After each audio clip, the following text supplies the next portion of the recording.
Hare Krishna.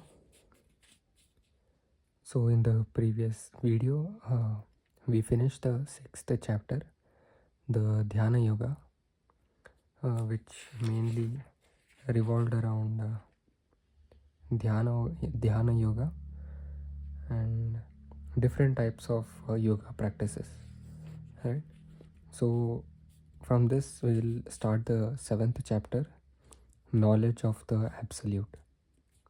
Right. So let's begin the first shloka.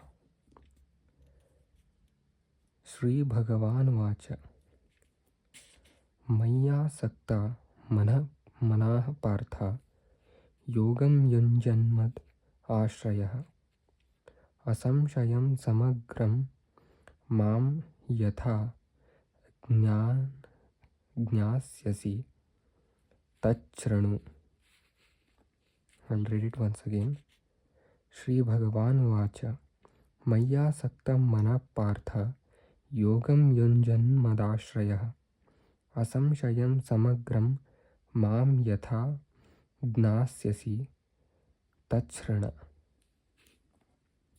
Let's see what it means. The Supreme Personality of Godhead said, so here Krishna says, now hear, O son of Partha, how by practicing yoga in full consciousness of me, with the mind attached to me, you can know me in full, free from doubt. Purport. Let's understand it briefly. In the 7th chapter of Bhagavad Gita, the nature of Krishna consciousness is fully described. Krishna is full in all opulences, and how he manifests such opulences is described herein. Also, 4 kinds of fortunate people who become attached to Krishna and 4 kinds of unfortunate people who never take to Krishna are described in this chapter. In the first 6 chapter of Bhagavad Gita, the living entity has been described as non-material spirit, soul, capable of elevating himself to self-realization by different types of yogas. At the end of the 6th chapter, it has been clearly stated that the steady concentration of the mind upon Krishna, or in other words, Krishna consciousness, is the highest form of all yoga. By concentrating one's mind upon Krishna, one is able to know the absolute truth completely, but not otherwise. Impersonal Brahma Jyoti or localized Paramatma realization is not perfect knowledge of the absolute truth, because it is partial. Full and scientific knowledge is Krishna, and everything is revealed to the person in Krishna consciousness, in complete Krishna consciousness. In complete Krishna consciousness, one knows that Krishna is ultimate knowledge beyond any doubts. Different types of yoga are only stepping stone on the path of Krishna consciousness. One who takes directly to Krishna consciousness automatically knows about Brahma Jyoti and Paramatma in full. By practice of Krishna consciousness yoga, one can know everything in full, namely the absolute truth, the living entities, the material nature, and their manifestations with paraphernalia.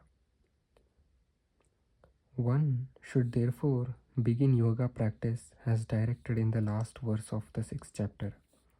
Concentration of mind upon Krishna, the Supreme, is made possible by prescribed devotional service in 9 different forms, of which Shravanam is the first and most important. The Lord therefore says to Arjuna, Tach Shrana, or hear from me. No one can be a greater authority than Krishna, and therefore, by hearing from him, one receives the greatest opportunity to become a perfectly Krishna conscious person. One has therefore to learn from Krishna directly or from a pure devotee of Krishna and not from a non-devotee upstart, puffed up with academic education. In the Srimad Bhagavatam, this process of understanding Krishna, the Supreme Personality of Godhead, the Absolute Truth, is described in the second chapter of the first canto as follows. I am sorry if I mispronounce any of the words, but I'll try my best to read it out.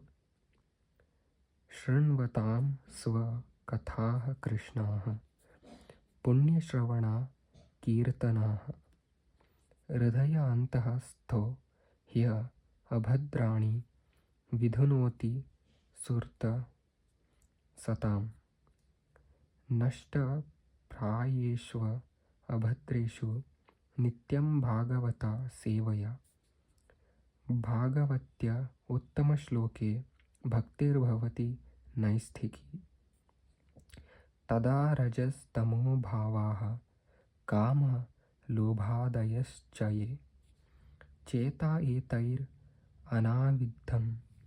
स्थितं सत्त्वे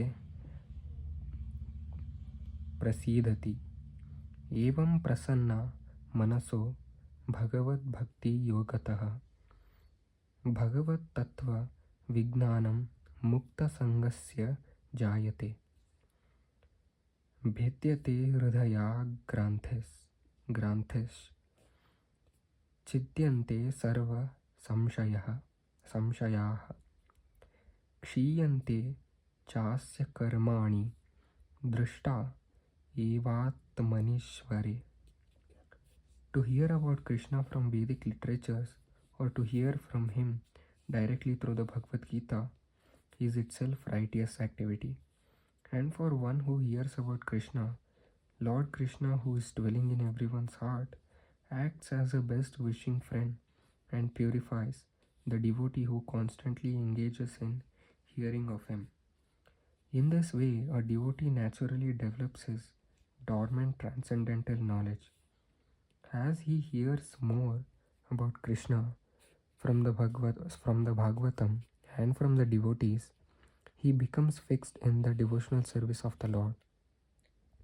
By development of devotional service, one becomes freed from the modes of passion and ignorance, and thus material lusts and avarice are diminished.